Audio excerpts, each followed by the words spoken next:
This is the shrimps I got from the market. Not very large, but still has most of the parts intact. Externally, you can examine exoskeleton and appendages of this crustacean, which is very interesting on its own. You can start with observing the front part, which is its cephalothorax with a rostrum and two pairs of antennae, three pairs of maxipods that assist crayfish with putting food inside the mouth that I'm showing here, right there. It's actually very interesting to watch how the crustaceans eat, because all of those appendages move in synchrony, putting food in the mouth. Then we have 10 walking legs and pleopods that is used for swimming, as well as caring for eggs or even small shrimps under the abdomen of those females. Then we have the abdomen with,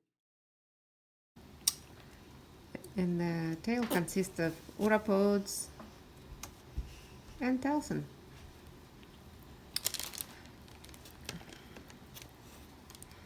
Now that we can remove some of the structures, the easiest would be just to gently lift this part. Compared to crayfish, it's actually easier on the shrimp to do it. So what I can see here right away is gills. They are located on both sides of the shrimp, and you can look at the texture and the surface area of them. Then on top, what I'm pointing on right now, gray structure, is, I think, is a part of the digestive system that is called hematopancreas, that assists with the digestion and is connected to the stomach. So I'm lifting it right now, so you could see that below it, bright red, is the stomach or foregut, part of the digestive system, and the white line that you can see on top of it is aorta that is following from the heart into the head. I got another specimen to get you a good representation of the shrimp heart. And the heart is a pinkish structure behind the red stomach. I'm going to point on it right now.